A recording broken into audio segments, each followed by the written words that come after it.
Upon glancing at my phone, I noticed a staggering 13 missed calls, all originating from my persistent mother-in-law, Martha. Not again, I thought to myself. Just as I was contemplating this influx of calls, my phone vibrated once more. Answering the call, I was met with Martha's angered voice demanding, "Excuse me, isn't the allowance for this month $3,000 due?" "Excuse me?" I responded, trying to keep my composure. "Send the allowance. This month's payment hasn't been deposited yet." Martha raged on, completely indifferent to my circumstances and solely fixated on her own desires. Fed up with her lack of consideration, even in challenging situations, I reluctantly resorted to my last option. Pulling myself together, I blurted out, "Your son has passed away, so I can no longer send the allowance. My name is Jennifer Smith, 32 years old. I'm a busy working woman at a major financial firm and also a housewife." Reflecting on my past, I reminisced about meeting my beloved husband Mark 2 years ago. We connected through our shared hobbies, and our relationship blossomed quickly. Despite encountering no major quarrels, a significant issue arose in the form of Martha, my mother-in-law. Mark's father had passed away a few years ago, leaving Martha as his sole family. The trouble began when I visited Martha's home to introduce myself before our wedding. Martha greeted me with a displeased expression, remarking, "So, you're Mark's fiancée, huh?" "Yes, my name is Jennifer Miller." To my astonishment, she continued, "You're a rather plain girl. I wonder what Mark sees in you." Uncertain if she was joking or being serious, I was left in shock. Mark, noticing my discomfort, confronted his mother. "Hey, Mom, what's with the sudden harsh words? How can you say such things to the person I chose?" Martha responded, "I'm just trying to choose a suitable woman for you." An argument unfolded between mother and son, leaving the air heavy with tension during my first meeting with Martha. I found myself unable to intervene, even though the atmosphere remained awkward. Eventually, we managed to convey our intention to marry. As we were leaving, Martha called out to Mark, sounding somewhat disgruntled. "Mark, can I have a word? You're going to keep that promise after you get married, right?" "What promise?" Mark inquired. "You know, about the allowance." "Ah, that. Yes, I'll be sure to take care of that." "Can we not discuss it here, please?" Mark replied. While leaving, the tension between my husband and his mother lingered, and the air was thick with discomfort. In the car on the way home, I brought up the conversation Mark had with his mom. "Hey, Mark, about the conversation you had with your mom as we were leaving." "Yeah, I should have told you about it, Jennifer. I heard something about an allowance. After my dad passed away, I've been sending money to my mom every month." "How much?" I asked. $2,000. $2,000. I couldn't help but raise my voice in surprise. Mark sighed deeply and explained, "Actually, my mom has a debt from a casino a long time ago. She's still paying it off, and because her health isn't great these days, she spends a lot of time at home. But she still needs money to live on, right?" "But $2,000? Isn't that a bit too much? If I try to lower the amount, she keeps calling me over and over. And no matter what, a mother is still a mother. I worry about her living alone," Mark reasoned. I understood that Mark was genuinely devoted to his mother. Since his father passed away, Martha had been the only family he had left. Regardless of her character, she was still his beloved mother. 2 months after our wedding, during my lunch break, I received a call from Martha on my smartphone. When I answered, she began to speak in a cheerful tone. "Jennifer, long time no see. Can we chat for a bit?" "Yes. What can I do for you?" I asked. "Well, I was hoping you could start sending me money," Martha said. I was taken aback and struggled to find words. However, Martha seemed excited to continue the conversation. "You mentioned before that you're working for a financial company, right? That means you have a good salary, doesn't it?" "Not exactly." "What, are you lying to avoid giving me money?" "That's not what I mean," I replied. "Then what is it?" "But Martha, you're still receiving financial support from Mark, aren't you?" I asked. In defiance, Martha responded, "So what?" Jennifer sternly stated what she felt Martha was not appreciating. Martha, receiving $2,000 in monthly support is a big deal, and yet you're asking for more. Really? You think so? If you were to send me an additional $1,000, I could avoid burdening Mark. What do you mean by that? I asked. Well, I have Mark as a guarantor for my debts. If I fail to make payments, the debt collectors will go after him. Do you understand? Martha explained. But aren't you using part of Mark's $2,000 to pay back the debt? I inquired. I'm short. I haven't told Mark, but I have a significant amount of debt, Martha confessed. From her tone, it was apparent that this was a fact even her husband was unaware of. Having children in the future would increase our expenses. In addition to that, taking over Martha's debt was not an easy task. However, if Martha's payments fall behind and the debt falls onto Mark, the interest will likely have accumulated significantly by that time. If I refuse to send money, it would eventually become a problem for my husband as well. Thinking along those lines, I reluctantly agreed to Martha's proposal. All right, I'll start sending you money. Really? Good, Jennifer. I knew you would say that. The total, with Mark's contribution, will be $3,000. But this means you can pay off your debt, right? Yes, of course.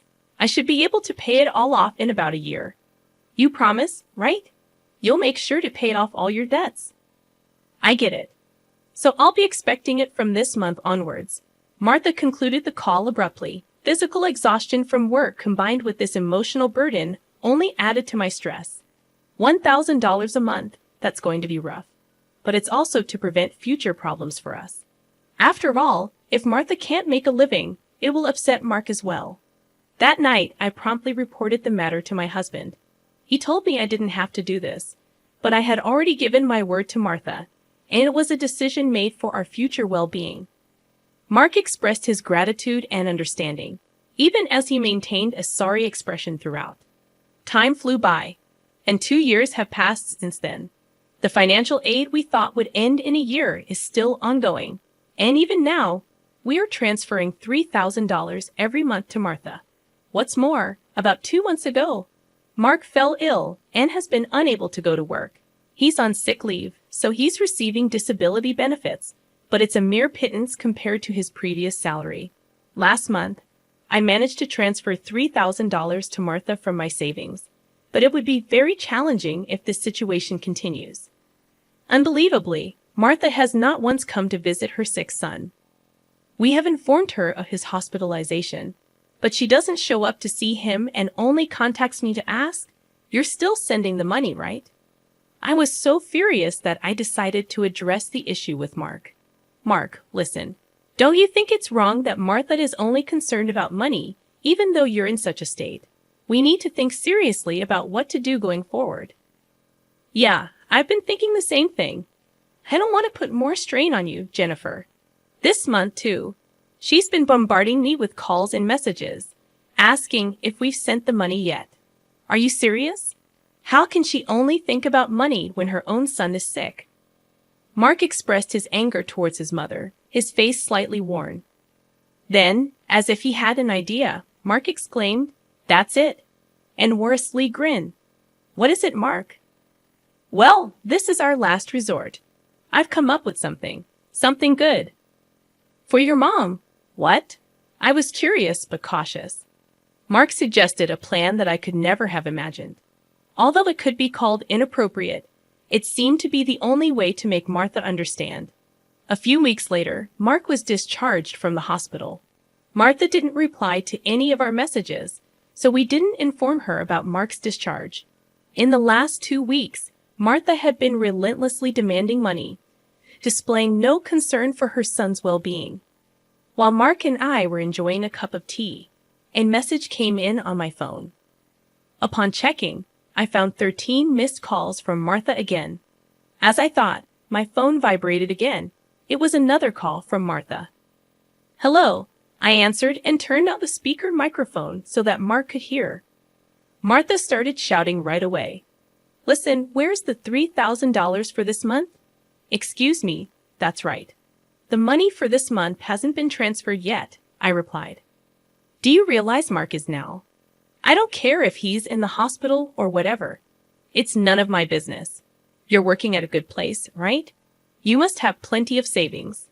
Hurry up and transfer it here, Martha shouted angrily.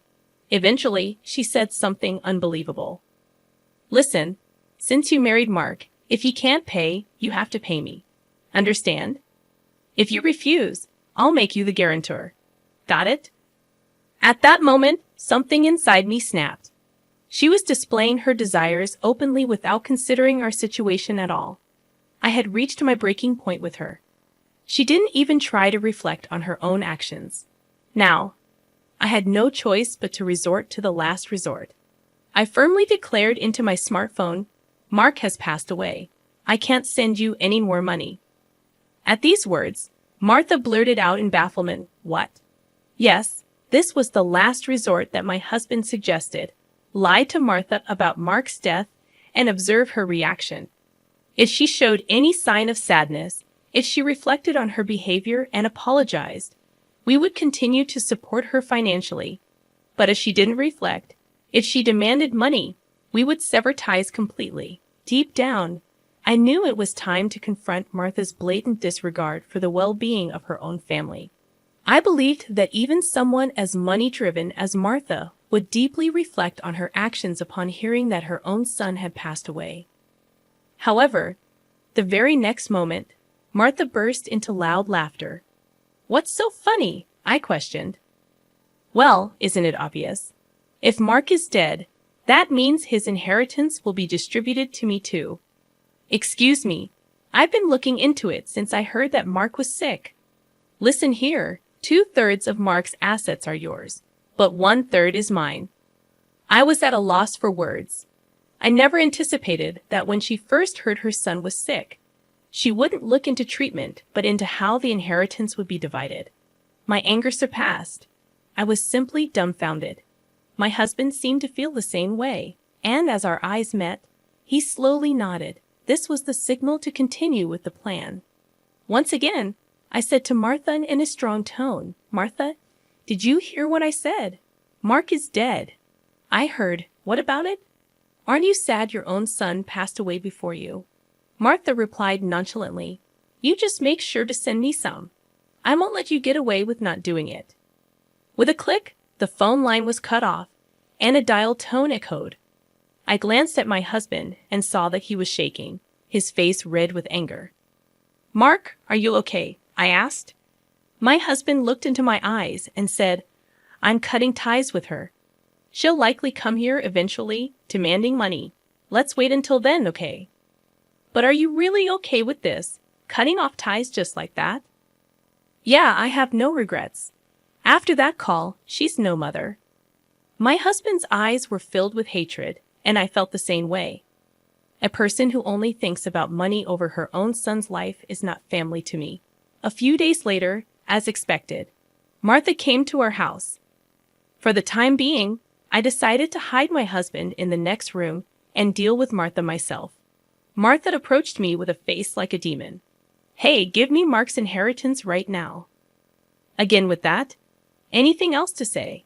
He's already dead, isn't he? It's pointless to say anything now. Yet you never even visited him. What are you saying? Are you really his mother? You're so annoying. Give me the inheritance right away. I don't mind getting the lawyer. Speaking more would be a waste of time.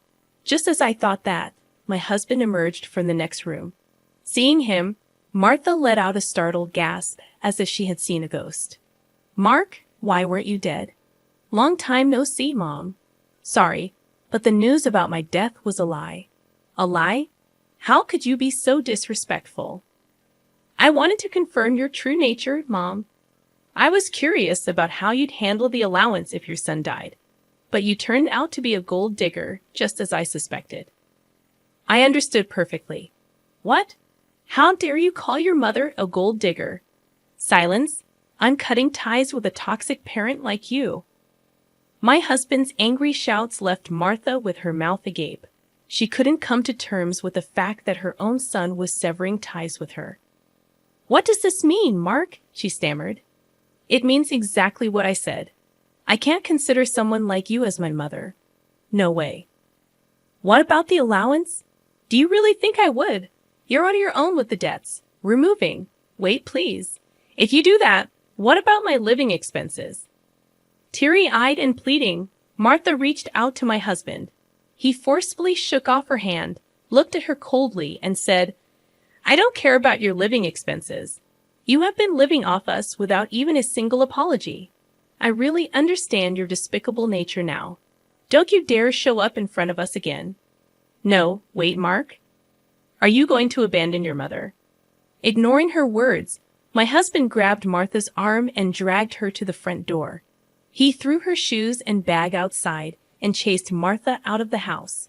Martha made a fuss outside for a while but disappeared after a bit, perhaps unable to withstand the eyes of the neighbors. She tried contacting us multiple times, but we ignored all of her attempts. We set Martha's number to be automatically rejected, and we finished moving. Regarding the matter of co-signing for the debts, it became invalid since Martha had made Mark the co-signer without his consent, and therefore he was not responsible. Without the allowance from us, Martha seemed to be leading a miserable life. It's only natural, considering she had been using the allowance for her gambling habits instead of paying off her debts. She still had a mountain of debts and was chased by debt collectors every day. Unable to gamble anymore, she seems to be working from dawn to dusk. For the foreseeable future, it's unlikely that she will be able to pay off her debts completely. She will have to keep working until she is unable to move. This is entirely her own doing. As for us, we are spending fulfilling days in our new home. My husband's condition has stabilized, and he has returned to work. After some time, there's a new life growing in my belly. We're going to have an additional member in our family next year. From now on, we want to spend happy days as a family of 3.